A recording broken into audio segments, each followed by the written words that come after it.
Andy, I'm absolutely delighted that you could be with us this evening. And I wanted to start, as well as welcoming all of you to this event, by actually just saying how grateful we are to you for being here. And Andy's here for a fairly brief and actually non-work-related trip to the UK to see family and do other things, and has very kindly offered to give his time to be here with us this evening. So thank you. It's lovely to have you. It's a pleasure. My name's Mark Williamson, for anyone who doesn't know me, and I see many familiar faces. I have the great privilege of running Action for Happiness, and we host lots of these events. For anyone who's not familiar with Action for Happiness, perhaps because you're here as a huge Headspace fan, and I hope those two communities do overlap. I'm sure those communities overlap very much. We are a movement of people united in a belief that human happiness and well-being is not some fluffy nice to have. It's actually at the very heart of what it means to live a good life and to live well and to treat others well. And we're building a movement of people all around the world who share that conviction. So thank you to everyone in this room who does so much to contribute to that. Not least of which is you, Andy, because actually we first met just before our launch, and in fact when Headspace was in really early days. And you came to our launch event. That seems like a while ago now, doesn't it? It did, and good evening, everybody, and thank you very much for coming this evening. I think we, and as much as Headspace was part of Action for Happiness was part of the Headspace launch as well. It was probably about 8 years ago that we launched in London, and a long time before we had the app, and we were doing things like this. We were turning up in places, venues, and just kind of doing live events. So I remember I was thinking on my way in here back to that launch event. I think BBC were there to cover it, right? BBC Breakfast. Right. And Sean, I think, was hosting it, and they wanted to film a live meditation. And we were doing it, and then someone's phone went off in the middle of it. And I just remember this conversation, this dialogue of, and just be aware of the sounds. And the person, whoever's kind of phone it was, either didn't realize it was their phone or was so embarrassed that it was their phone, wouldn't turn it off. So this sort of dialogue continued. And please be even more aware of the sounds coming from your pocket. But I remember that event very well. Oh, thank you.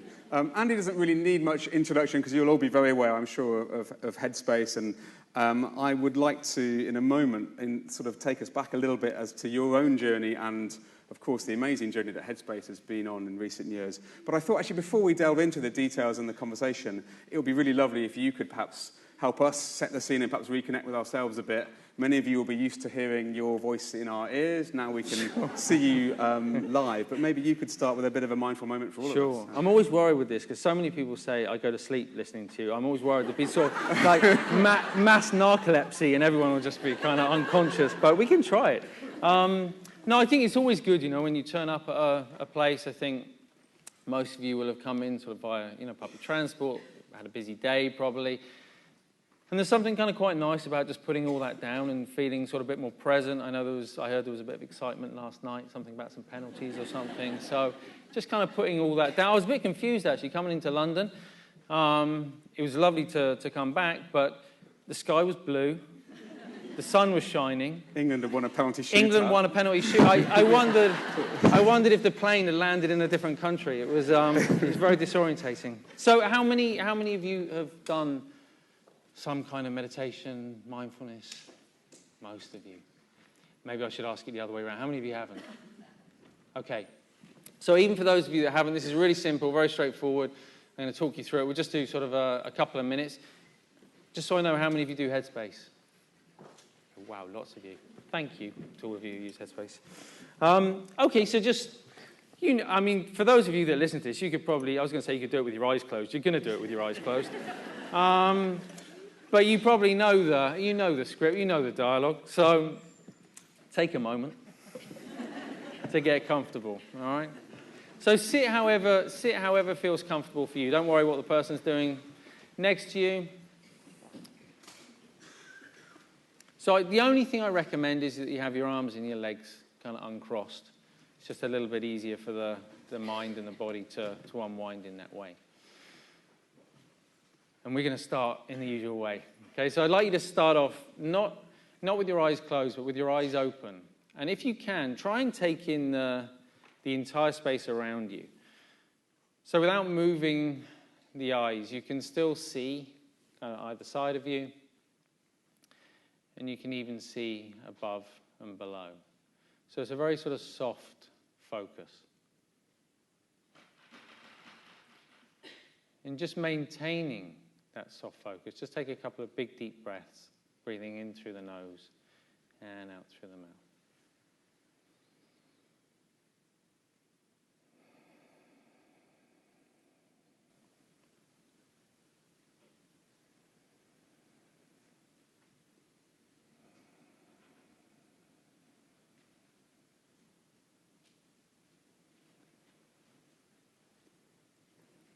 And if you haven't done already, with the next out breath, just gently closing the eyes.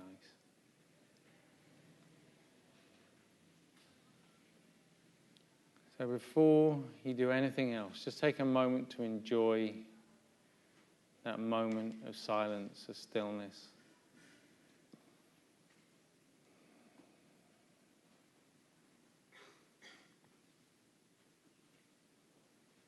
Having nothing to do,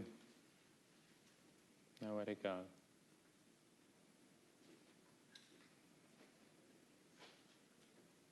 And then just take a moment to feel the sensation of the weight of the body pressing down against the seat, the feet on the floor.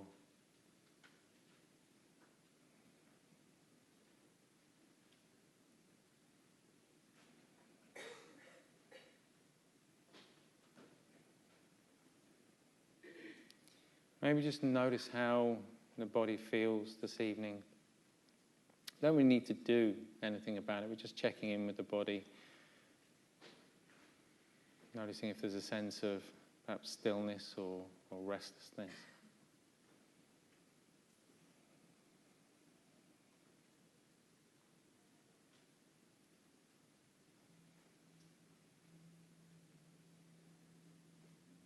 Don't worry too much about any thoughts. You can just let thoughts come and go. We're just going to rest our attention on the breath just for the next 60 seconds or so. You don't have to breathe in any special way, just following the natural rhythm of the breath. And if at any stage you realize the mind's wandered off, just letting go of that thought and bringing the attention back to the breath again.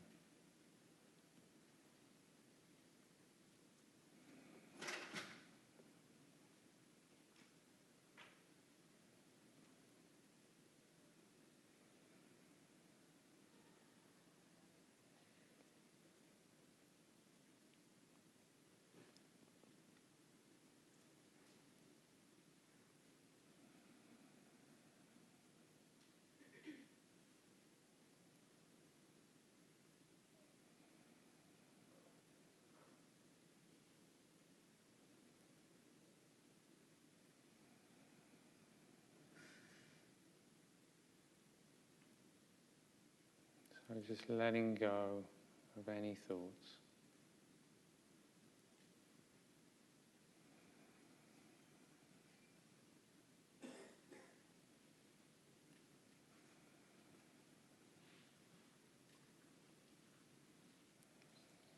And then bringing the attention back once again into the body, into that feeling of weight, of contact against the seat. The feet on the floor and the hands and the arms on the legs.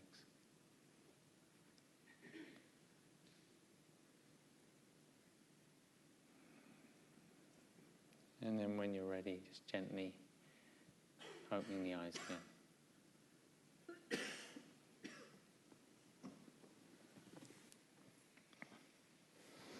Thank you. That felt somehow very familiar, but we don't normally do that in a room full of hundreds of people. Andy, I'd love to start actually by just revisiting a little bit of your story, because I'm sure some will be familiar with it, but you, of course, left, I think, maybe what you might consider to be a fairly normal life in the UK and did something rather remarkable, which I guess many of us might have thought about doing, but never done, but then went to a very different life experience that has obviously had a profound impact on your journey. Would you like to perhaps fill us in a bit on what happened there and what that's led to? I think it wasn't so different, just regular guy, went to become a monk and then stopped being a monk, came back, I think there's, I joke about it, but it was actually very, very kind of organic. It didn't feel, I don't remember it feeling like a really big thing. It wasn't that I sat there and made a list of pros and cons of being a Buddhist monk and kind of thought about it in that way. I do remember having a very sort of strong feeling. I think often people talk about having a calling in life. And that feeling, whether we call it intuition or whatever we like to call it, it was strong enough that nothing else made sense. I really kind of felt a pull towards that, not just towards that lifestyle, but towards that sort of inquiry into the mind. And it wasn't, I should hasten to add, this wasn't because I was some kind of selfless, kind of noble human being kind of going for greater good. I was just really overwhelmed with my mind, actually, and I had a very busy mind. And had you practiced mindfulness or meditation anyway before you sort of left the UK? Yeah, so I started meditation, my mum's over there actually, with my mum when I was about 10 or 11 years old. And very fortunate, different type of meditation, but I think there was enough there to sort of create this familiarity with it and even excitement with it. I remember kind of at an early age. It wasn't that I carried on doing it all the way through my teens. There were far more exciting things to do through my teens, but it was something I returned to. I think that's the thing with meditation and mindfulness. The Tibetans say it's a bit like swallowing a porcupine. Like, kind of once it goes down, you can't kind of pull it back up again. In the same way with mindfulness, like once you've tried it, doesn't really, if you've been aware, you can't really be unaware. And once you've kind of tasted it, I think it's always there. And in times in your life that are challenging, there's a fairly good chance that you're going to come back to it.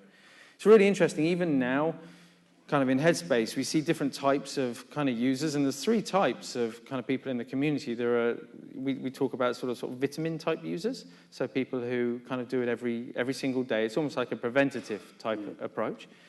It's more kind of like aspirin type users, people who wait until they get stressed, then meditate, and then when they feel better, stop meditating, and then get stressed again. There's a cycle kind of thing going on. And then there's like big life events. And I think this is a really interesting... we might see someone not using it at all for 3 months, and then something happens. And all of a sudden, mindfulness feels relevant again. And I'm not suggesting that one of those is better than the other. I think we all sort of apply it differently. But for me, it was that kind of sort of time in my life. I think I'd had a couple of really sort of challenging things. One in particular, sort of being involved in a car accident where a drunk driver crashed into sort of a big group of us and killed a couple of people and injured a lot. And I think for me that left it left something there that just couldn't be fulfilled through a traditional lifestyle at that time. So sports science was fascinating at university, but biomechanics didn't kind of quench my thirst for meaning in life. You actually left your degree, did you, to go off? I did, yeah. See that Buddhist monk lifestyle. Yeah. I remember I was going out with this girl at the time at university, and funnily enough, she was quite into sort of Buddhism and stuff, and I wasn't massively, really. And so kind of ironic that I went off to become a monk. But she kept talking about, these monks and these nuns, and they're so amazing, and they live on top of a mountain, and wow, and I thought I was watching EastEnders. I guess at some level it must have been going in. And so I remember kind of telling her one day, and it was tricky. And then going into college and seeing kind of the head of year, and I told him what I was going to do. And he just sort of shook his head, and he said, look, you're going to regret this for the rest of your life. My recommendation is you go and see your doctor and you ask for some Prozac. Wow. And yeah, true story. And the idea that kind of fulfillment could be found in a bottle of pills was, I don't know, it was an interesting way of looking at life. We agreed to disagree, and I left that afternoon. Well, I think there's probably many people in this room who are glad that you didn't go down that other route. So you went abroad, and how many years were you sort of learning this sort of Buddhist practices for? So I went off kind of thinking, okay, well, I'm going to be a monk for the rest of my life. I had a naivety and an enthusiasm at that stage. And I found that actually it was a lot more complicated than it first appeared. So actually, I trained in a number of different kind of monasteries. Over a period of 10 years, I trained in a number of different monasteries. The first 5 years was primarily the Burmese tradition. In that time, I was a lay person, I was a novice monk. But then as time went on, I think I felt a stronger pull towards that monastic way of life. I wanted to go deeper in retreat. So I took full ordination in the Tibetan tradition in northern India, and then did sort of some long-term retreat. And when in that, obviously, would have been a very life-changing and intensive experience, did you start thinking, I might like to bring some of these ideas back to the West, if that's the right way of describing it? Had that always been there, or did you discover that? No, I didn't. I wasn't thinking that way at all. In fact, so I don't know how many of you are familiar with sort of monastic ordination, but for those of you that aren't, I'm going to assume that some of you aren't. In the Tibetan tradition, you kind of take a commitment. You don't take a commitment for life.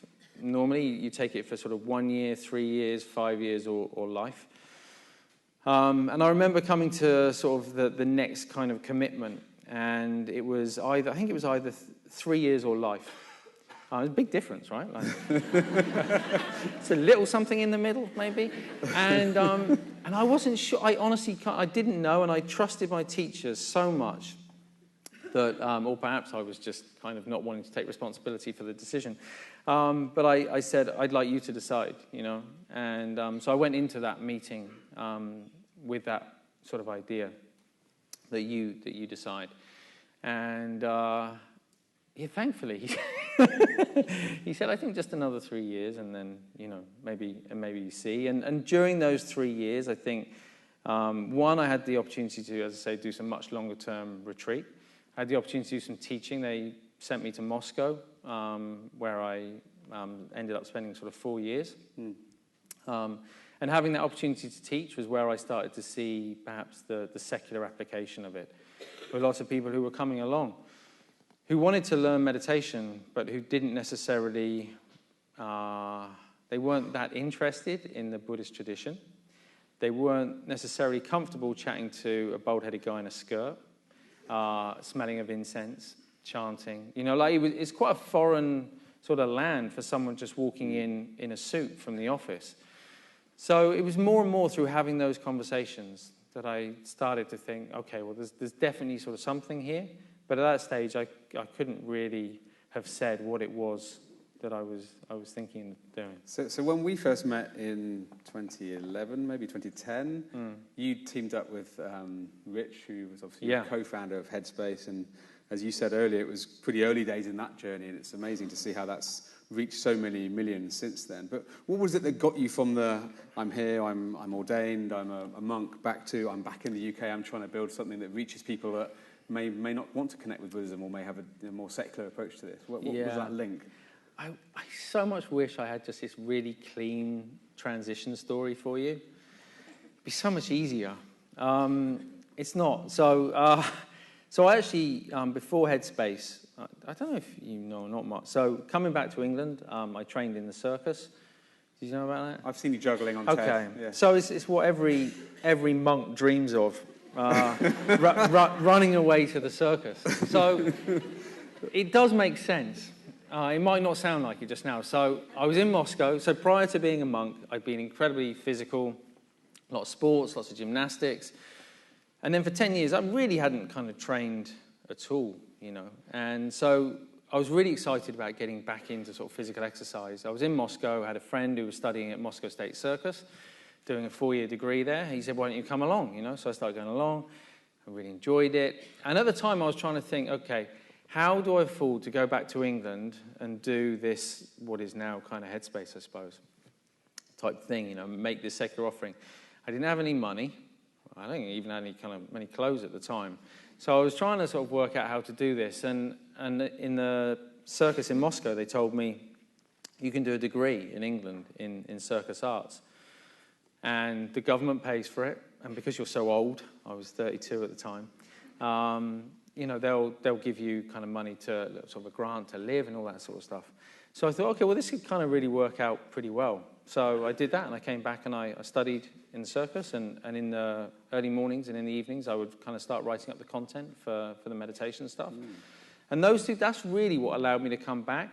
And although it sounds really random, if you think about the application of mindfulness, I actually think as a physical manifestation, the circus is perfect. Just think of a tightrope walker. You know, if they're too tight, they fall off. If they're too loose, they fall off. So there's this constant striving for a physical balance of relaxation and focus, and it's a very sort of mental pursuit as well. So I found that to be a really important part of my transition back. Everyone finds their own transition back from the monastery, but for me, the circus was the obvious way. Do you still have a mentor or someone who was part of that important part of your life that you were in contact with and who's watched this grow and change? Do you have from the monastery? Yeah, or back from that period of your life, if you like. Yeah, I'm in touch with most of my old mates, kind of from school and from the first university and from the circus and from the monastery. So I still have friends who are monks, and I have friends who've left the monastery. One of the nicest days I've had at Headspace was, I think it was last year, we had the abbot, so my former retreat master and Tibetan abbot of the monastery, Lama Yeshe, came out. Rich said, look, every year we do a big retreat for the team at Headspace. We do it up in Malibu, and like beautiful kind of setting, kind of the hills behind. And he said, why don't you ask one of your teachers to come? I'm like, they're not going to fly over to Malibu and kind of do a retreat. And he said, just ask, you know. So I was a bit embarrassed, but I did ask, and he said, yeah. And he flew out, and he spent a whole day just working with the team. And for me, it was a beautiful thing. It really kind of full circle. And it was also a sense of, I don't know, that connection with the monastery and knowing that what we were doing was furthering sort of their work as well, which for me as a former monk was really important. So I'd love to move on to sort of some of the practical aspects of living mindfully, you know, what you can help us with, both as a teacher and also with the experience you've now had working with so many people on this. But I think I'd just love to pause and acknowledge and maybe hear a little bit more about the latest news from Headspace, because, you know, it started off as this very small idea when we first met with big mission, and of course you've now got, I think you were saying, hundreds of people in different locations around the world. Could you maybe just share a little bit of where it's got to and some of the latest news, just so we get a sense of it? Yeah, so it's really important to know, kind of, so look, I'm the performing monkey that you get to listen to on the app, but there's a really big team of people behind Headspace. So I have people who come up to me in the street sometimes, kind of, and say, oh, so, you know, there's like 5 or 10 of you? A few more. So there's about 250 in the Santa Monica office. We've got about 25 engineers up in San Francisco. We have people in London, people in New York now. So it's a big team of people, and sometimes that's really hard to understand because it's just an app, right? You know, it's like, what are all those people doing? And I wonder some days, what are they doing? Don't tell them. But I do wonder. No, it's because we're doing so many sort of different things. It's not really just about the app. You know, our goal from the beginning really was to create a platform for health and happiness beyond meditation, beyond mindfulness. And obviously, with my background, that was an obvious place to begin. But I think we always thought kind of, it's great if people are doing mindfulness on a regular basis. That's wonderful, but if the rest of their life is in complete kind of chaos and they're going out doing lines of coke every night, they're probably not going to be getting the full benefit of mindfulness. So it's kind of like, how do we offer this sort of platform that sort of covers every sort of aspect? So we're working very slowly, very sort of purposely sort of towards that as a goal. I think on the platform right now we have something like, I think we're at 32 million or something. So every month, somewhere between 1 and 1.5 million people sign up to the app. And yeah, I think it's just, we were talking about it beforehand, it's just really interesting to see the different ways, I think, that mindfulness can be applied. So we work with Nike and the NBA kind of in sports, and we work with sort of mums groups. We work with sort of really large businesses. We work with NGOs in Syria and other places of conflict. And for me, that's the exciting thing. What I would ask sort of all of you sort of go away with to have a sort of a think about, don't think about it too much, but just have a think about, is just, how does it best fit in with your life? I don't believe that it's for me to sit here and define what meditation is or what mindfulness is. I think it's defined by the intention of the user. So what does it mean to you? So I meet people all the time, kind of out and about, and some people use it because they want to sleep better, some people because they want to feel less anxious, some people because they want to be more focused, some want to be more productive. There isn't one thing, and there isn't one use case. So it's more about, rather than other people defining it for you, you finding that sort of aspect in your life that it can be more beneficial for.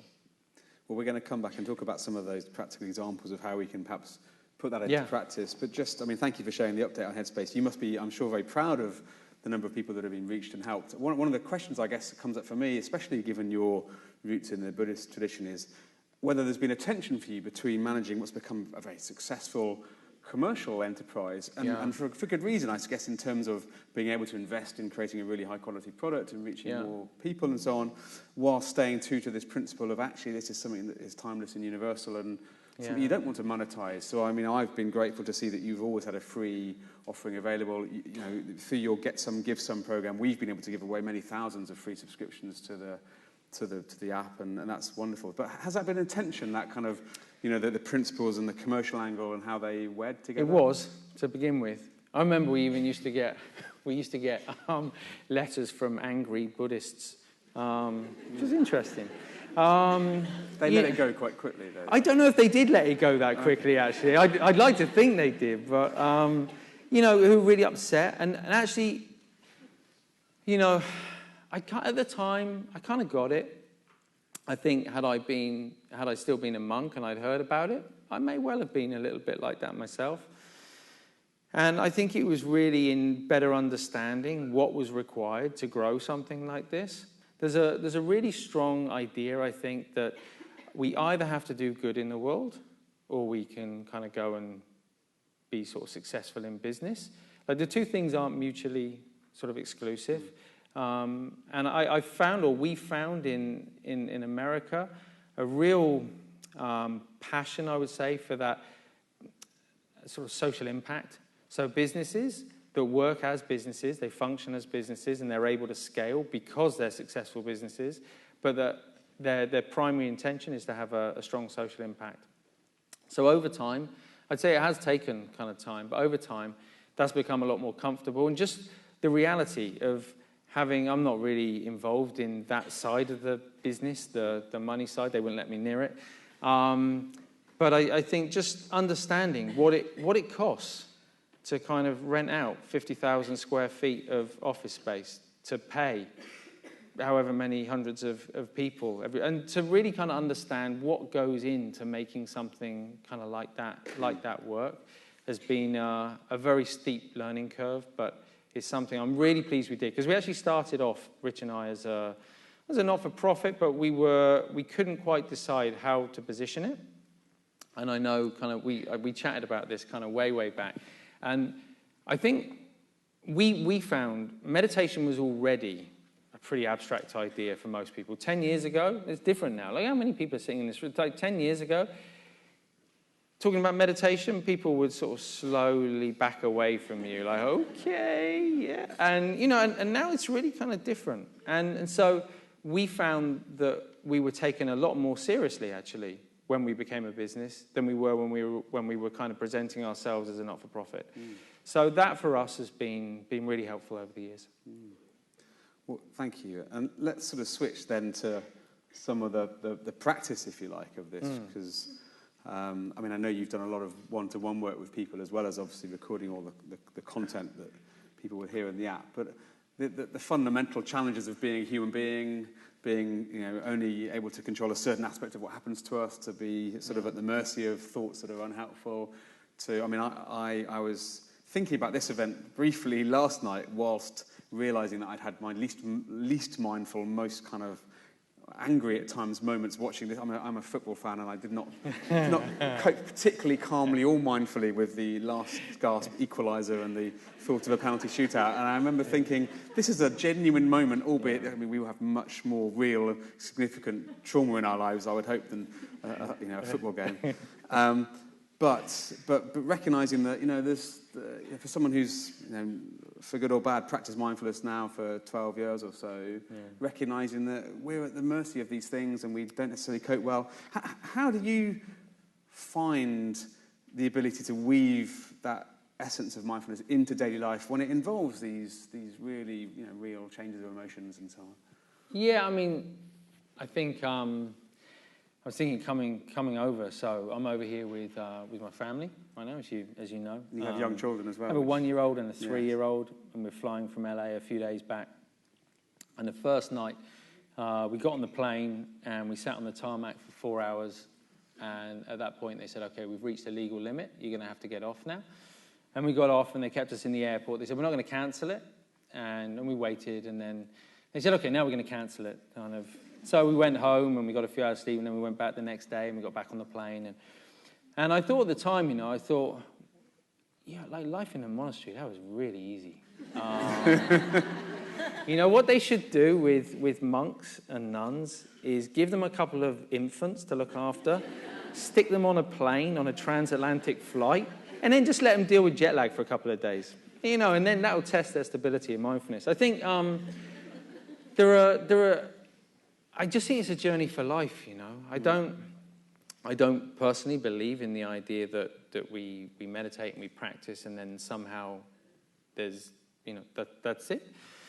I think there is a growing stability of awareness. And I think the monastery and that type of training, retreat training, or even just daily practice, that creates a framework for a strong, stable practice. And then over time, we start to find that stability creeping into the rest of our life, But Mark and I were talking about the penalties kind of a little bit earlier. And sometimes I'm a little bit sad in how kind of mindfulness is presented in the West, because I worry that it's presented a bit sort of like this, as though we should all just be these robots, kind of not responding to life and kind of, losing that sense of joy and passion. And I actually think that's part of the human condition. I don't think there's anything unmindful about experiencing an intense emotion of excitement when someone scores a penalty, if that's what we get excited about, Likewise, I don't think there's anything at all. How could we ever say there was something kind of wrong with feeling intense sadness at the passing of a loved one? So I think the idea that we should kind of be like this is really not a helpful or a healthy way of thinking about mindfulness. It's more about whether we're able to be with that with a sense of ease and to see it with a sense of clarity. So after that moment of excitement, are we able to let go of that?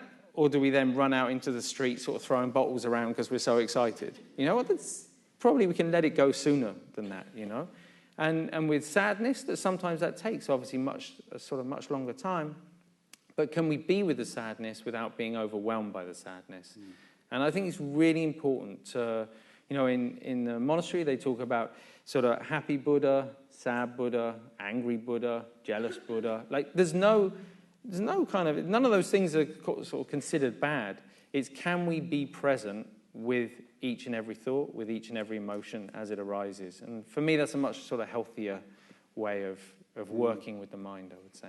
Thank you, and I'm really glad you mentioned that, because of course a challenge we often get with Action for Happiness is, so are you saying that that we have to be smiley happy all the time, or that negative emotions are something to avoid? And of course that's the furthest thing for our minds, that the mission is towards a fulfilling, happy life in the longer term, which of course is about this roller coaster of human experiences.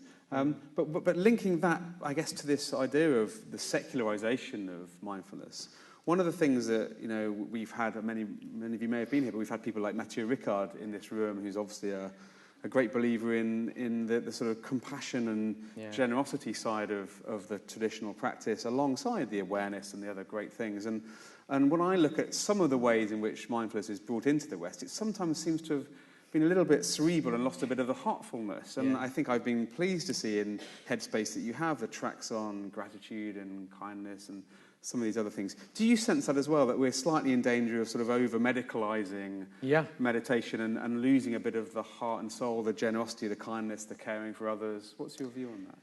I do. I think it's something that we were really conscious of early on, and something I don't think we would have done anything any different anyway, but we were just conscious of that being the case and wanting to present it in a more sort of complete way. I do think there are some aspects or vehicles of delivery, sort of, let's say, kind of within clinical care, where actually maybe it's okay kind of for it to be, you know, a bit sort of narrower, a bit more focused. But I think for anyone practicing on a daily basis, I think it's so important. I kind of think it misses the point if we don't have that as a part of our practice. So I know it's in some packs, it's not in every pack, but I would encourage you, whatever type of meditation you do, even if you just sit in sort of quiet reflection every day, before you sit down, just question, like, what's your intention? Why are you doing it? And in understanding why you're doing it for yourself, then just take a moment to consider, okay, like, none of us live in isolation. We're all surrounded by our friends, our family, the people we work with. What's going to be the impact on those people? We all know what it's like when we go into work and have to sit next to someone who's really angry or really, you know, difficult. At least I'm assuming at some stage that's kind of happened for most of you. And like, the difference, I think even just a really simple level, I always think in London, those doors that kind of swing on the underground and stuff, like, if in that moment, if someone has the clarity of mind, rather than just to let a door sort of slam, to realize that there's someone behind, the difference in that person's day, right? You must notice it. It's cycling as well. All it takes is one car to kind of come out in front of you, and it really kind of impacts possibly your next hour, the next couple of hours, even sort of the rest of the day. So just understanding the ripple effect of how we live in the world, I think, is really important. Now, when we spoke, you mentioned a sort of practice, a phrase I wasn't particularly familiar with, sort of linking in some of these ideas of compassion and caring for others. Do you want to say a bit more about that? Because I was kind of keen that we maybe learn something different and new that isn't maybe part of the normal Headspace material, but it's intriguing. So we were talking about something called Tonglen. Is anyone familiar with Tonglen? Yeah, a couple of people. So most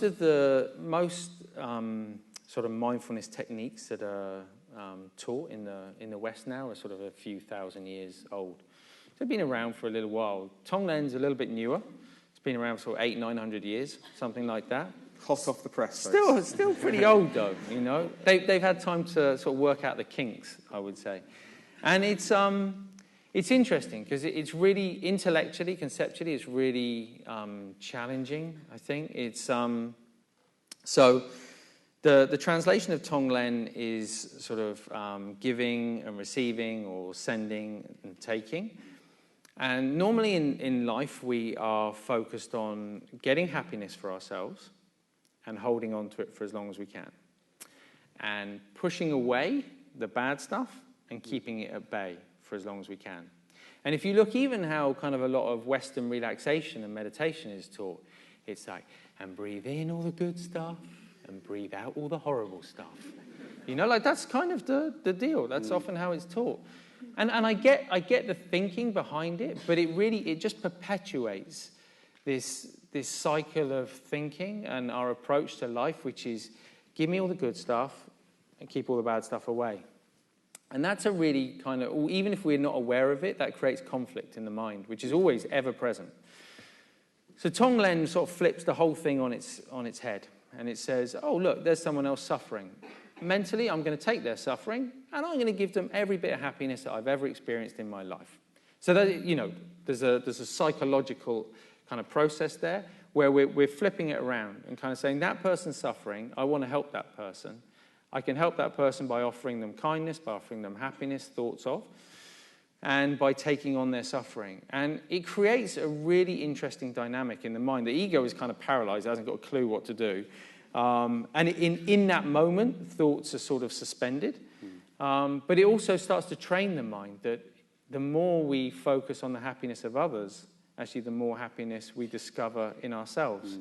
And it's probably the most impactful technique that I learned in that entire time in the monastery. I think it's really interesting.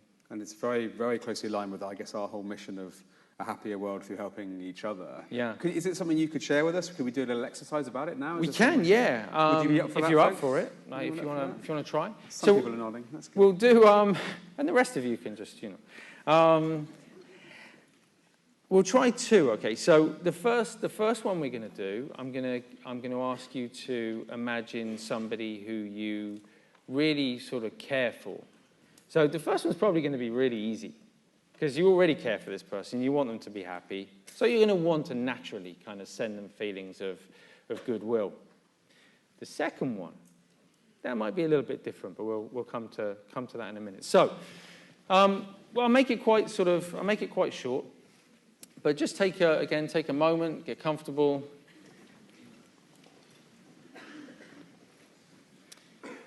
Before you do anything, you can just take a breath or two, and then just sort of close your eyes in your own time. Just make sure you're sitting comfortably.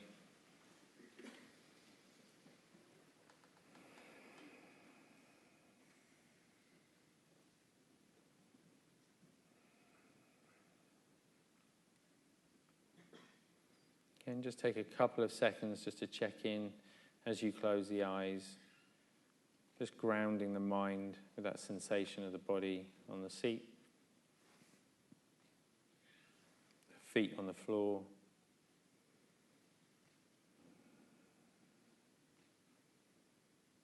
And again, without doing anything with the breath, just noticing the breath just for a few seconds.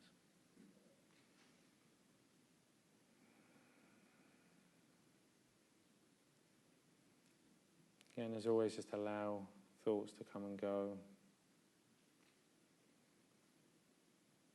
And as you do this exercise, it's not about trying to get it perfect. It doesn't need to be the perfect visualization. It's more about the feeling, the sense. So I'd like you to bring to mind someone close to you, somebody who you care about, who is going through a difficult time in some way, some kind of suffering, some kind of difficulty. And I'd just like you to imagine them.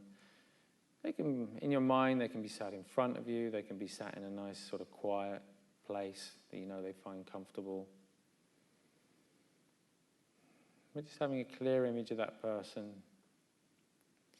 And I'd like you to imagine, again, without breathing in any special way, each time your body breathes in, it's as though you're taking away some of that suffering for that person.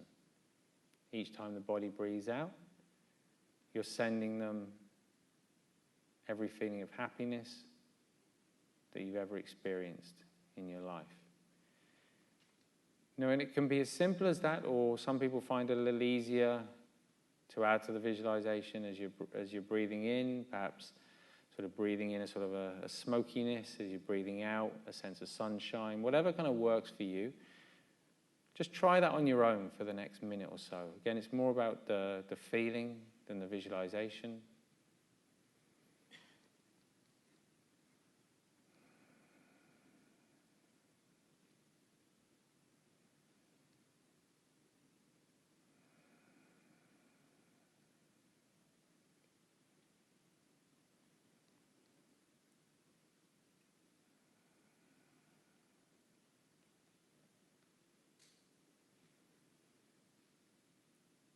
So it's as though with each in-breath you take, that person starts to look a little lighter, a little more at ease.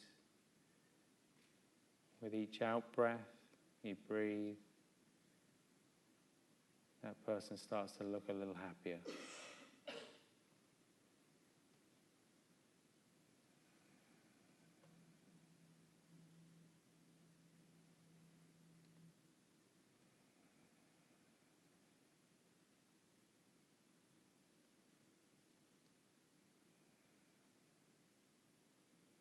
And just acknowledging that sense of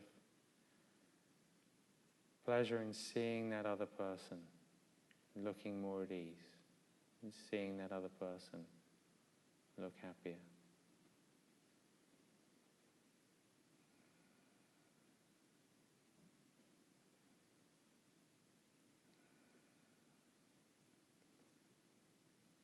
And then seeing that person at ease, relaxed, just letting the image go, and then just gently opening your eyes again. Now, obviously that's just a couple of minutes, right? So obviously you can do that exercise over sort of 10, 15, 20 minutes or longer, and it starts to kind of really, starts to feel very, very difficult. Before we go on to the next bit, I just want to, a lot of people worry with this exercise. They're like, what, I'm taking on other people's suffering? Kind of what's going to happen? Especially if there's illness in the other person. So it's something we were encouraged to do with sort of, with cancer patients, all kinds of, and it's really interesting kind of how the mind sort of responds to that. The mind feels naturally quite fearful. To be clear, we are not actually taking on. Like it's an idea. I think in some situations when we're actually with the person, mentally we can have a real impact, but you don't have to worry about sort of taking on the physical manifestation of illness or suffering that person has. It's really important, and I think it applies a little bit to this second one. So very often in life there will be people who challenge us in some way, and it's really hard to want that person to be happy. So like doing this exercise with them just feels so wrong. Like, and kind of but nothing. Kind of every human being wants to be happy, and if we're really kind of honest about training the mind, we should really work towards helping every being be happy. So I think it's just as important that we work with the people who drive us crazy as the people who kind of we love and we care for very much. So next, I'd like you to think of somebody who, you have difficulty with. It can be any kind of difficulty. It might be, could be long-term kind of difficulty. Maybe you haven't spoken for the last decade or something. Or it might be somebody you had an argument with yesterday. It might be the way you feel about your boss every day. It could be anything. But just take a moment to think of someone who you just find it really hard to want them to be happy because of the way they behave or the way they speak. I'm giving you time because I'm assuming it's really hard to imagine someone. You probably had enough time. So take a moment again. Get comfortable.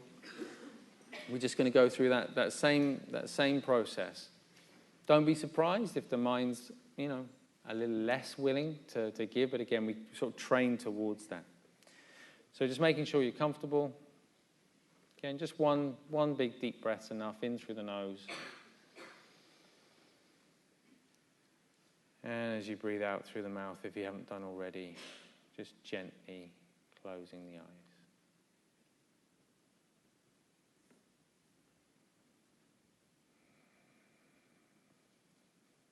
Just grounding the mind in those physical sensations. Aware of the movement of breath.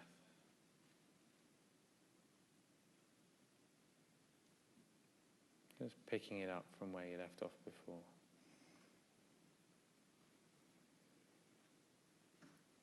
And then just bringing that person to mind. Again, you can imagine they're sat in front of you, not too close, or in a place that you think they would find very relaxing, very comfortable. Knowing that that person wants to be happy. Knowing that no matter what they've done, what they've said, the way they've behaved, beyond all that, there is the desire to be happy at some level. Very gently, present with the breath, just allowing that exchange to begin. I'd recommend sort of 10-20% effort. A very minimal effort.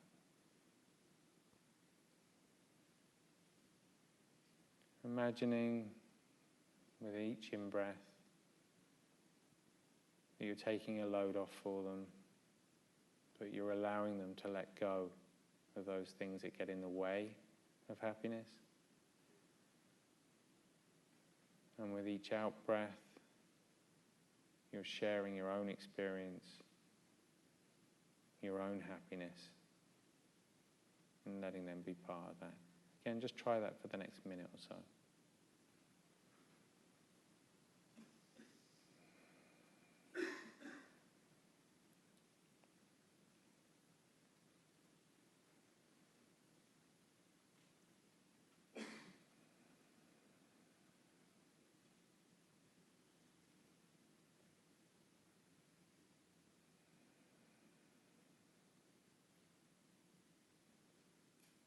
Know that it's quite common to find yourself thinking about the person. As soon as you do, just letting go of the thought and just coming back again to that feeling of the breath, the idea of the exchange.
So seeing that person look increasingly relaxed, increasingly at ease, finding some sense of appreciation for that. Then you can just let the image go in your own time. And when you're ready, just gently open the eyes again.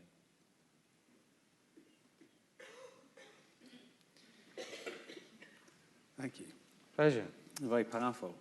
I'm reminded of a quote that goes something like, the people who are most in need of love show it in the least loving of ways. That whole remembering that sometimes the people who cause us most distress are really just displaying the distress they have in their own lives, and just an awareness of that changes our relationship to it.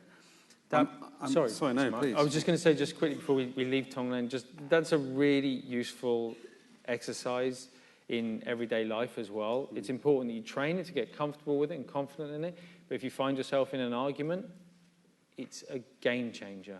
I'm not suggesting that you stand there and say, oh, excuse me just one moment.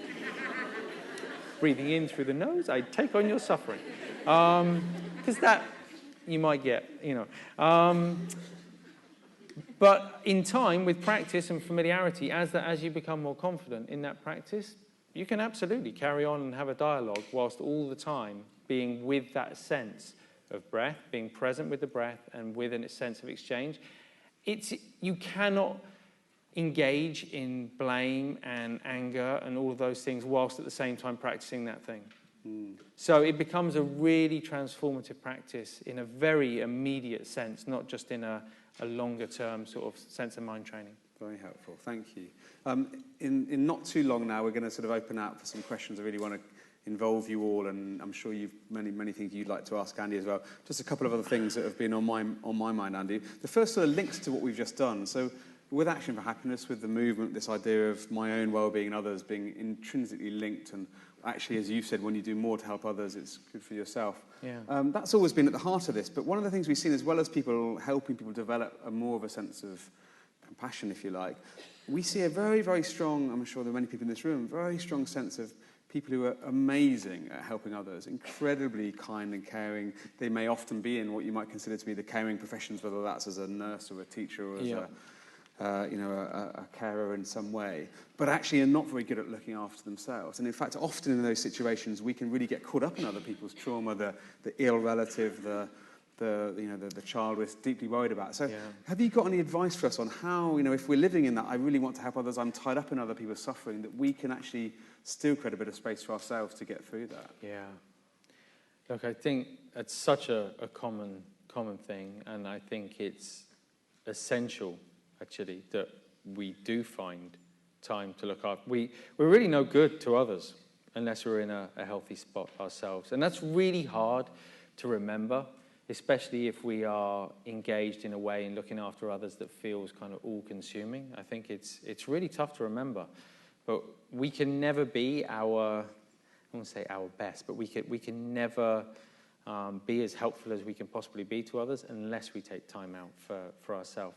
I also think it's really important to remember sometimes we're looking after others, but we're also engaged in a lot of thinking about looking after others. And they're two very different things. So I've seen people look after others who seem to do it with I'm somewhat envious, though. They seem to do it with so much kind of ease. It's as though it just comes so kind of naturally. And they almost seem to kind of gain energy from it, And then I think for most of us, it can feel really sort of like, hard work. And so I think for me, the difference is perhaps that first person is maybe not so consumed by the thinking process. Because often if we have a lot of responsibility, we will go away and think about that, and we develop a storyline in the mind. So even when we're not with the person or with the people, with the patients, whatever it might be, we're like, oh, it's so difficult, I feel tired, there's this, and we have created essentially a kind of a loop in the mind. And we are telling ourselves that 24/7 until it becomes our reality. Whereas more often the truth is we are with that person, and then we are not with that person. I'm not suggesting we can just drop it like that, but I do think that meditation and mindfulness can kind of help to create that little bit of distance from the thinking mind where we're not constantly engaged in it and therefore don't feel so overwhelmed by it. We've got two, right now we've got about, I think it's, 65 kind of trials going on. Two of the biggest, well, three actually. So there's the London Met, the police. There's about 1,000 of them in one study. There's NHS, there's about 2,000 of them. And then in a bigger healthcare system in the US, there's about 3,500, 4,000. So there's some of the biggest mindfulness studies that have been done. And a lot of them around kind of compassion fatigue. The NHS one especially. It's their biggest kind of problem. It's people just burning out. And they're burning out because they are putting so much time and care into others that they're not really looking after themselves. So we know it's a real kind of thing. But I would say, prioritize. Know that to be the most helpful, you need to look after yourself. So prioritize. Find time for yourself. And although it might feel selfish at that time, know that you are doing it for that other person. Sit down with the intention, with doing that practice for the other person so that you can be kind of more helpful to them. It's like the old adage of, it's good to meditate for 10 minutes a day, except on stressful days when 20 minutes is better. So, thank you. And before we move to questions, I wanted to take it a bit more bigger picture. We all have our own day-to-day struggles in family life and work life and relationships and so on. But many of us in this room, I think, kind of share a desire for a better world, a sort of a social awareness, an idea of actually I care about climate change and I care about the state of the world and the risk of war and many issues that are largely outside our control, but we can actually have some impact on. And of course, meditation often is seen as a little bit inward-looking, that we're sort of shutting ourselves off from the struggling in the world. And actually, many in the actual happiness community who practice mindfulness, I think, see it rather differently to that, as this is an awakening in order to be more effective at campaigning for what you care about, to be a force for good in the world. So, I guess from two angles, really. One from if I'm worried about Trump, Brexit, climate change, whatever your own issue might be in the global level. There's a lot to choose from. There's a lot of stuff that we're not very happy with in the world. Or indeed, if there's just, kind of a desire to make a difference and causes you care about. How can we be mindful and authentic and not shut ourselves off and just get into our own little comfortable bubble? What's your view on that? I actually think the only way to be really effective is to be coming from a place of calm and clarity. It's rare that you see sort of positive, sustainable change coming about as a result of rage and violence.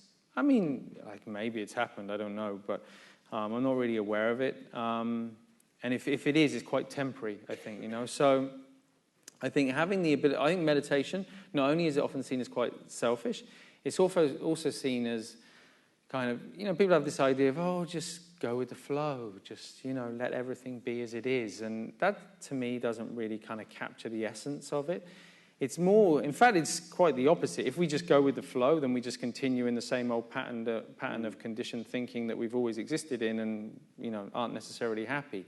So it's more about, can we change the way in which we experience our thoughts, our mind, and therefore the world? It doesn't change the world, but it changes our experience of the world, and it changes the lens through which we see the world. And in having a greater sense of calm, we can see, okay, what's helpful to engage in and what's helpful to let go of. So we don't, again, if there are things that we can be a part of positive change, we have enough clarity to know how to do that, but we don't just sit at home ruminating over and just thinking about it again and again and again.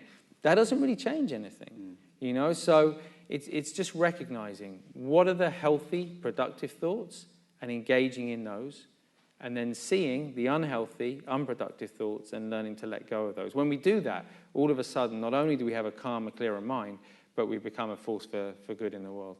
And do you feel optimistic as you look at the future of the world and with your kind of mindful view on it? How do you feel about the direction the world is heading in, Andy? It's interesting. I think life is, you know, is quite sort of cyclical, you know, and I think there always have been times of kind of greater challenge and times of less challenge. It does feel like at the moment there's an awful lot of noise. I think that's, you know, obviously there are the challenges that have always exist, kind of conflict and everything else, but I feel it's the amplification and sort of the noise and the divisiveness that is a little different right now. I don't think, certainly living in America, it's just become so sort of black and white. And I actually don't, you know, a couple of years ago, if you'd asked me, I would have kind of said, well, these people are more kind of responsible for it. I think everyone's responsible for it right now. I actually don't see kind of, increasingly it's becoming aggressive on both sides. And I think that's an example of, you know, that's not how we create strong, sustainable change. You know, it's when we lose our sense of calm, when we lose our sense of clarity, that actually we tend to just follow in the same footsteps of those that might kind of frustrate us. So I think it's really important to just sort of be able to have that skill to pull back and to see things more clearly. But I'm always optimistic. So thank you. And on that note, I'd love to open out to the floor. So we have some of our brilliant team with microphones. So if you'd like to ask Andy something or comment on what we've heard, then please feel free. Can I see a show of hands of anyone who'd like to start us off? So I've a lady here with a hand up in the blue top. So Adam, could you head sort of halfway back in this block here? Thanks.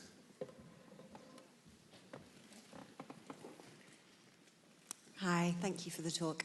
I'm just wondering, other than the practice of sitting and a mindful way of bringing like health and contentment into your workplace, how have the principles behind mindfulness actually been introduced into your strategy, your day-to-day operations, if they have indeed been at all?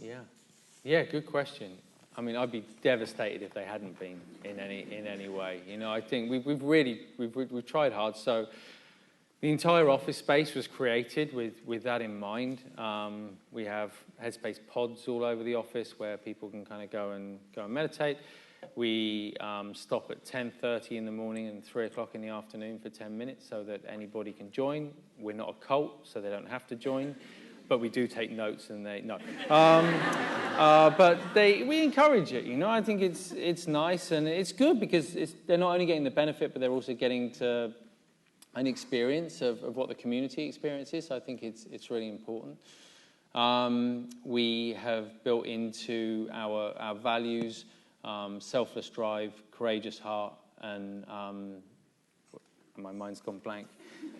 It's always blank. And beginner's That's mind. The point. I think so. You know, and beginner's mind, and I think we really encourage everybody went through the onboarding process. We really encourage people to better understand what those things mean and how working together, sort of collaboratively, we can achieve the mission. As you walk into Headspace, the first thing you will see in giant letters on the wall is improve the health and happiness of the world, and we hope that that's why everybody who works at Headspace works at Headspace. We know that it's not why everybody works at Headspace, but that's okay. I think to begin with, we started with this idea that we would only employ people who meditate. Yeah, that went well. And then we realized that actually what was probably more important was to get the best possible person for the job and to try and instill a culture of meditation in which everybody would want to kind of be a part of. So that's kind of the approach we've taken. Yeah. Thank you. Can I just see a general show of hands so we can get microphones in two places? So let's come and take this one here, Jake. Thank you. And then we'll come to this lady here, Adam. Thank you. Hi, Andy. My question is, do you find there's a bit of a disparity between having an app, which is obviously the cause of a lot of people's tensions and difficulties and not mindfulness, and promoting Headspace through an app? Yeah. Great question. I loved attention, personally. You know, because I don't think that's the... I personally don't see it like that. So I think the phone is a piece of metal, piece of plastic, piece of glass. We can't say that the phone makes us stressed. It doesn't. And it just sits there.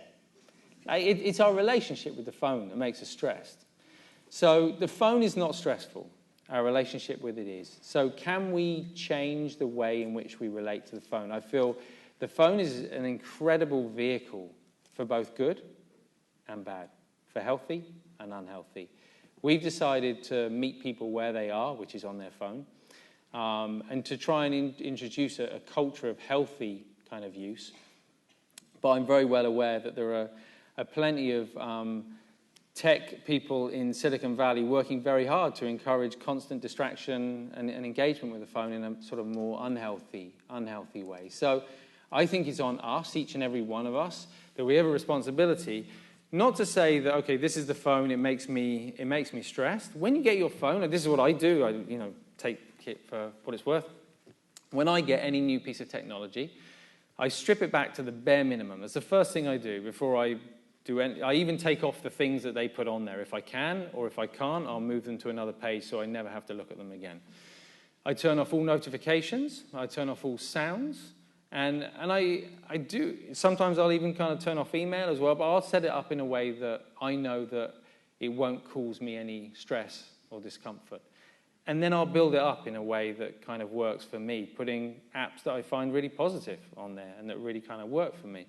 And not putting apps on there that kind of stress me out. If social media stresses me out, why would I have it on my phone? I'd take it off. So, and I know that's easier said than done. It takes some practice. But I really believe kind of it's a bit like with money. You know, some people will say kind of money is bad. Well, sure, if you buy drugs and guns and stuff with it, it's probably not very healthy. But equally, if you give it to people who are starving and need water, it's a really kind of positive thing. So all of these things, they're not sort of good or bad. It's our relationship with them and our intention kind of in how we choose to use them. Yeah. A very practical example of that one of my team introduced me to was, and I still use now, I mean, I've also turned notifications off on my phone, but now when I hear notifications of other people, I use that as a bit of a mindfulness prompt. Right, yeah. Instead of it being the, oh, no, a message, it's the, take a breath. Yeah. I find that really nice. helpful. So there's a lady down here with a microphone. Thank you for that. Hi, Andy. Hi there. I'm a primary school teacher, and I have started to introduce Headspace to my class. They're 6 years old. Yeah. We do it every day after lunch, and it's been proven to be really successful, especially for those children who struggle with focus or anger issues. And I'm just wondering if there's any future plans for a programme for schools. Yeah, so for those people not familiar with Headspace for Kids, so there's right now in the app, it's fairly limited, but there's 5 and under. I think there's 6 to 8 and 9 to 11. Most people think that kids will never be able to get it. They get it so much quicker than we do because they don't have all the baggage they're carrying around. They're naturally they just kind of do it, you know. They're much more comfortable being. right now, so we've kind of made a commitment to make Headspace available for free for all students and all teachers in the US, and the UK will kind of follow. Some of it is we're starting out with school programs, so we're trying to do it in rather than just sort of scattergun. We know there are lots of people like yourself who've taken it into the schools and are already doing it, which is amazing. But we're trying to do it in sort of research in combination with science. So we're getting researchers to look at entire school districts. We're looking at how it impacts absenteeism, how it impacts school results, all that sort of stuff. Because it's then much easier to kind of roll it out into entire school districts rather than one school at a time. My hope is that as we do that, there will be programs sort of for entire groups and classes rather than for individuals. But thanks for being patient with us in the meantime. Yeah. Good to hear, thank you. So the gentleman with his hand up here, and can I just see another question as well so we get ready for the next one afterwards? And the lady in the pink top here, Adam, afterwards, thank you. Okay. Here, Andy. Hi. I had a question kind of at the urban scale. So if resilience came through in the last few decades as a social sort of idea and is now being kind of applied at a city scale, city resilience, I was wondering if there's a similar analogy to mindful city. I think there is. I think it requires a very strong leader, kind of committed to those values. We did discuss with you're saying a mindful city. We did discuss with a very small nation about giving Headspace to the entire population and sort of seeing what does a mindful country look like. And that country was probably a similar size to some sort of large cities, but it requires a real commitment. I think and we see this in companies as well. I think it works in a similar way. It can either go top down or it can kind of go bottom up. When it goes top down and the CEO is passionate about it or the mayor's passionate about it, whatever, then I think it can have an impact, but I don't think it has as strong an impact we see kind of when people within the team go to their HR professionals or their HR leaders and kind of say, okay, there's this thing, I love it, kind of, can we have it in our workplace? Then you have a lot of advocates and it tends to kind of create a ripple effect, and it's a much stronger kind of base from which to build.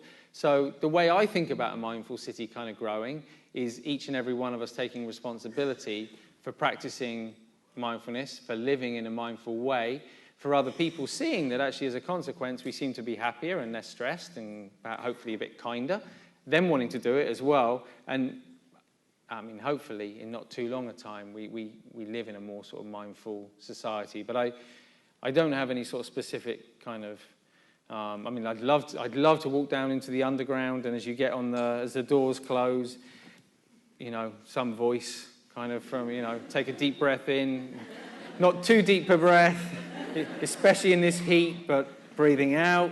But I think, there are real kind of things that we can do, whether it's through transportation systems and all kinds that are kind of starting to happen. I think even now it's a little different, but I think now we're on probably about 12 different airlines or so, and starting to see kind of people look at rather than taking time out to meditate, and then there's the rest of their life, it's kind of like, okay, well, I do all these things in my day, I have all these opportunities to sit and to practice, how can I apply them? And then us sort of meeting that need. Yeah.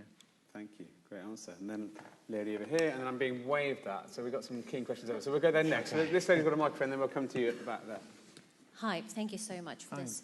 I just wanted to relate to the question that asked by this lady before about how you're being so successful with children in school learning mindfulness. Well, now, I've got the opposite at home. I've got a very angry 12-year-old who absolutely refuses to do any form of meditation or anything like that. I think it was because I made the horrible mistake of buying a book by an American author, and we were supposed to sit down like a frog. And she hated it. She hated it. I said, let's do this. When she got angry, I said, let's just sit down and pretend that we're frogs again. And she said, absolutely not. So now she's just so completely against this whole idea of mindfulness, and she would really benefit from it because she's super energetic, and I went through a really horrible divorce about 5 years ago. She's still really angry with me about that. So I would like to meet somewhere and get her to get calmer. But how can I sort of lure her into mindfulness without her understanding what she's doing? Mindful luring. Okay. How does that work? Yeah, I know. It's really tricky and really frustrating when you see someone struggling and you know they would benefit from mindfulness, but they don't want to do it.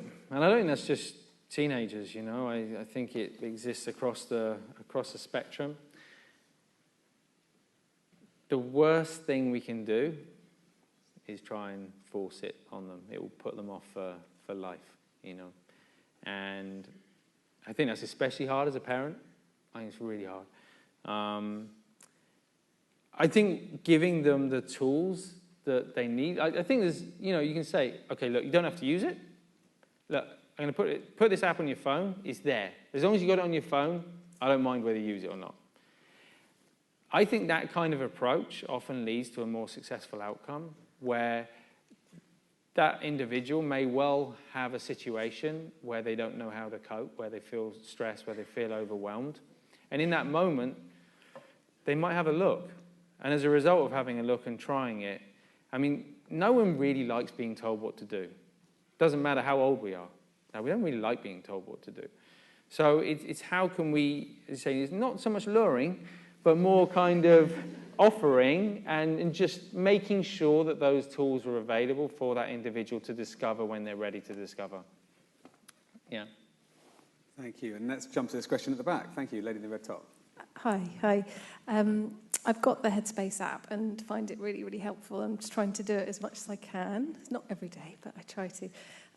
I've sort of been exploring in other ways and heard elsewhere that in order to really get the practice of mindfulness, that you need to kind of go away and do sort of proper retreats and, really commit to it in that way. Do you agree with that? Do you think that is necessary, or can you just kind of stick to what I'm doing? Yeah, I don't agree with that. It would be a little bit like to really get the benefit and the enjoyment of playing football, you need to go to Russia right now and play for a professional team. I think, certain people will have a vocation, and sort of maybe that's like the monastic a lot. I think some people will want to go a little bit deeper, or want to kind of live in an environment, even just for a short period of time, in a retreat environment, where they have the opportunity for a more conducive sort of practice. And I think that's great if you do. If you do go down that route, I always recommend starting small. Don't chuck yourself into a 10 or a 20-day retreat or anything. Just do a weekend, see how it feels, and then 5 days and sort of build up to it. But actually, I sometimes worry that the retreat culture is a little bit sort of like the binge culture that we have in society. So I know lots of people who will go and do a retreat. They feel amazing. And then they don't meditate for the rest of the year.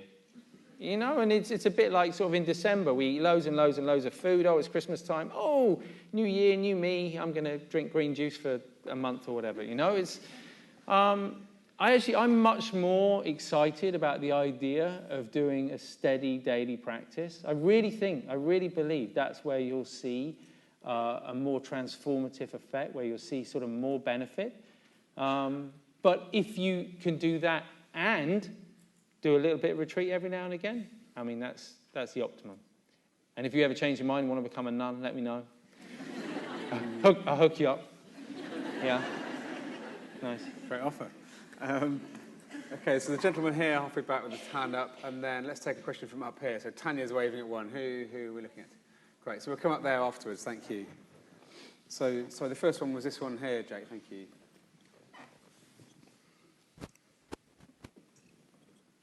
Andy, it's great Hi. It's great to see you in London again. I was wondering if you've got such a depth of practice, such a depth of experience, you've brought it to so many people. If you were to go to the edge of your thinking, to the edge of your feeling, to the edge of your sensing, to the edge of your knowing, what's the thing that really is starting to emerge for you that excites you about what's unfolding? Within what in particular? With the whole mindfulness movement, or what you're engaged in at the moment, different aspects or dimensions of it. Yeah, a very soothing voice, by the way. I felt like I was being guided through a meditation on myself for a moment there. I mean, look, if you want a job, between you and me, I'm a little bit tired. So, you know, I'm happy. You have my seat. Yeah, it's a great question. You know, I think what excites me is I think this conversation is far bigger than mindfulness. I don't think it's really about mindfulness. I don't think it's about meditation. I think it's about the way we think about health. I think it's the way we think about the human condition. I think it's the way we think about society, community. So I think we're using the word mindfulness and meditation. That's certainly not how I think about it if I'm teaching or talking about it, you know.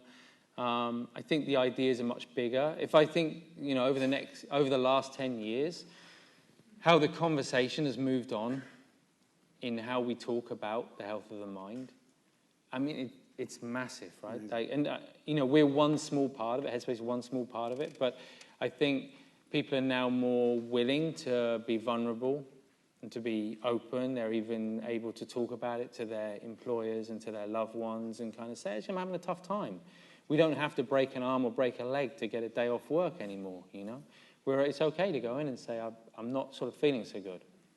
And I think that's really important because I think health has always been seen through this kind of lens of physical health. And we've negated and we've ignored sort of this really important thing. Because I've met people who are physically really unwell, but mentally they are so strong and so happy and so contented. And, you know, and vice versa, you know. So I think that's what excites me the most. Mindfulness is definitely an important technique, and meditation is a really important skill to learn, to become more familiar with being mindful. But it's more this bigger idea, kind of how do we, in being calmer and clearer ourselves, and in feeling a great sense of contentment ourselves, how do we make room for compassion in our lives? And in making room for compassion in our lives, how do we let go of some of the sort of the divisive kind of ideas, these really strong opinions that we kind of hold on to, that we're no longer able to listen to others around us. I feel like it's a movement that is much, much bigger than mindfulness. That's as well as I can articulate it. Sorry, it's not closer. It's a really exciting way of thinking about it, I think.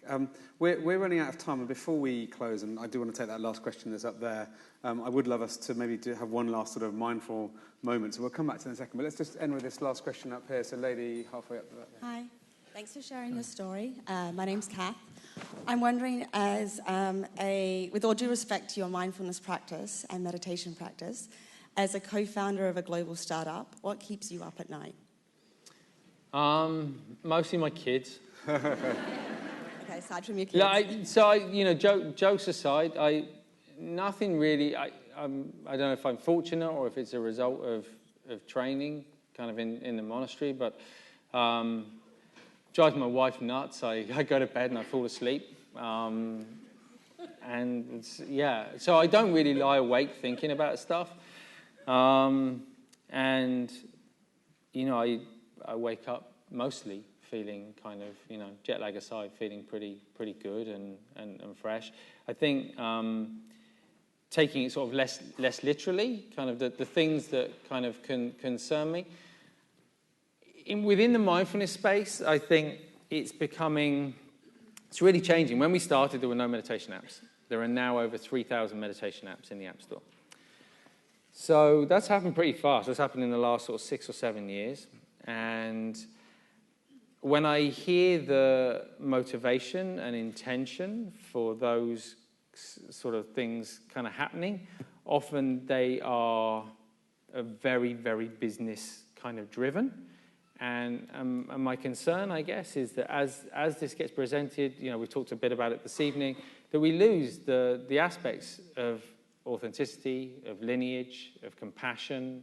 I think it starts to change. All of a sudden, it's kind of, okay, how can I keep people engaged as often as I can with the app, rather than how can we give people the tools they need so that they can use them when they need them most. And so I think it will change. I think there will be a rebound at some stage. But that's probably in terms of the spread of mindfulness, that's probably the thing that sort of bothers, I don't know if it bothers me, but troubles me the most. Yeah.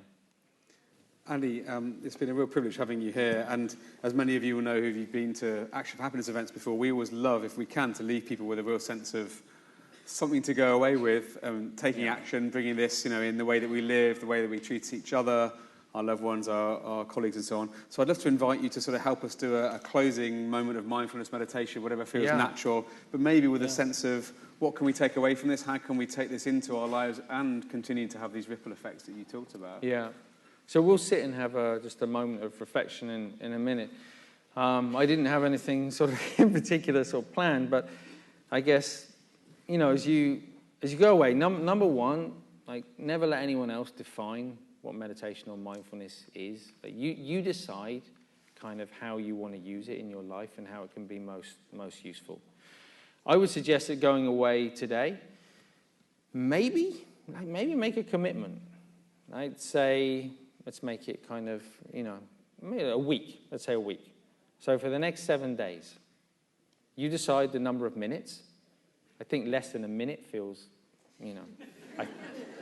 we can manage a minute, right? So somewhere between a minute and 10 minutes, just commit to taking that amount of time each day just to sit and be quiet. You can listen to the app, or you can just sit and be quiet and enjoy that feeling of not being involved in anything, not needing to do anything, not needing to be anywhere for that time. There's something really empowering about it. And I think often we'll try meditation on the days that maybe when things are going kind of really, it tends to be the extremes, kind of either things are going really kind of difficult and we try meditation, I'm no good at it. But if we do it over the course of a week, we see that every day is different. And some days, it feels a bit easier. Some days it feels a bit more difficult. But over time, that becomes a little bit sort of more balanced. So commit to doing a few minutes a day for the next 7 days. Alongside that, try, and I would imagine this is something you guys kind of recommend anyway through Action for Happiness. Try before you go to bed at night time, just have a pad of paper by the side of the bed. Just write down one good thing that has happened to you during the day. One thing that you appreciate. One thing that you're grateful for. Okay, so when we do that, it tends to kind of not only brings us into the present, but it tends to change the way we feel, and as a consequence, we tend to sort of rest a little bit better as well. So, and it also starts to kind of flex that sort of compassion muscle as well. We start to kind of think about in being more grateful for others, we start to think about who we care for. So that's a really kind of positive thing as well. So I would say that if you could do those two things for the next 7 days, just as an experiment, and just kind of see how you feel, I think that's a really good place to begin. There's a lovely circularity about this, because if you remember when we first met to do that little BBC Breakfast series up in Scarborough. Where was it? I think it was Scarborough. And we did some mindfulness and some gratitude, and we set them a little challenge for a week. And actually, there's some really moving stories that came out of that. I don't know if you remember. Yeah. So I very much endorse what you've just said. Thank you. Did you want to lead us in? We can do that. I just had that gratitude thing just reminded me. And just for any parents, we've got really young kids, and you got some holidays started here yet or not quite yet? Not okay, quite. Really nice thing to do. If you have a gratitude, buy a nice little kind of book.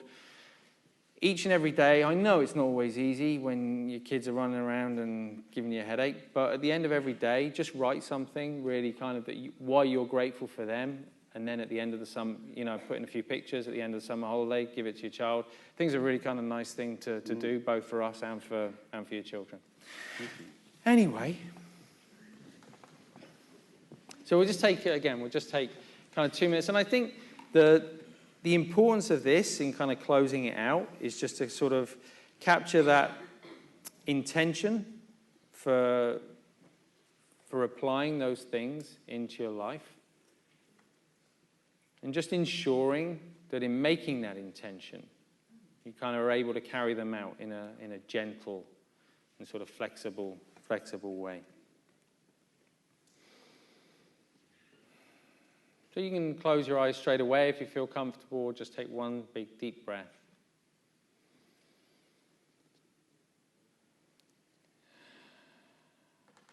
And in breathing out, just gently closing the eyes.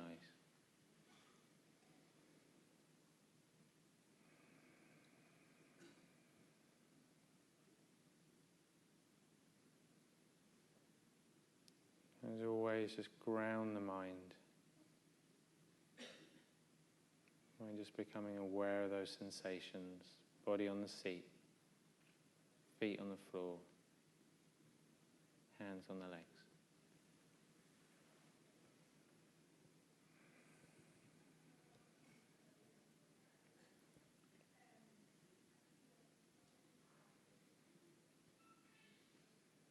Just settling back into the breath, not breathing in any special way, just allowing the body to breathe. And if you ever struggle to feel that movement, you can just gently place your hand on your stomach.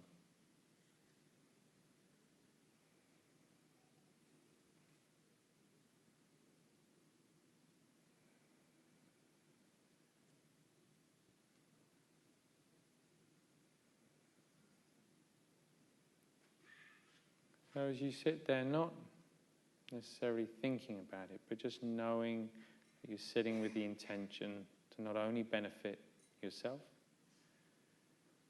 but also to benefit those around you.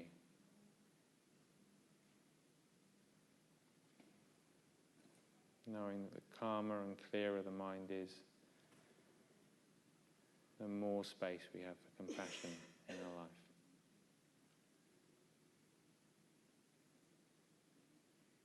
Just take the next minute or so to sit on your own.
And then for the next few seconds,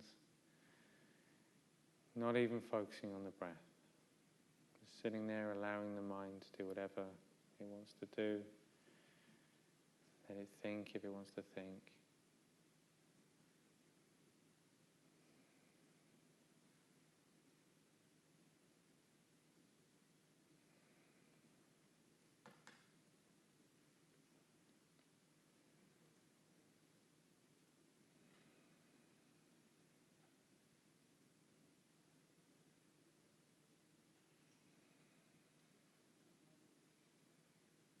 And then just gently bringing the attention back to the body, back to that feeling of contact.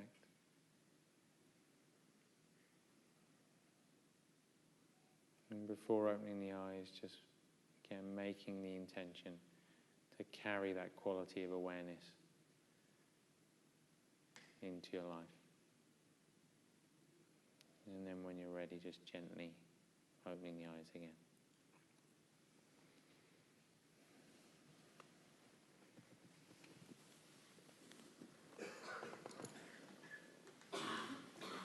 Andy, it's been absolutely fantastic having you here with us this evening. I'm so grateful again for you giving up your time in a trip to be with us.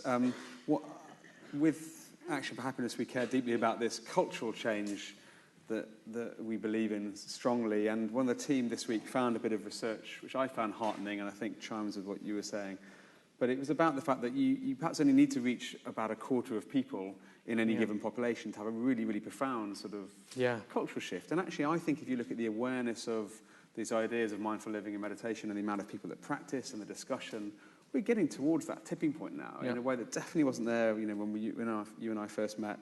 And as you humbly acknowledged, Headspace is a part of that. But I would say a really important and big part of that. The millions of people you've reached and the personal contribution you've made has been a huge part of that shift, and I think will continue to be so. So on behalf of all of us, thank you for what you do. And please join me, folks, in saying a big thank you to Andy.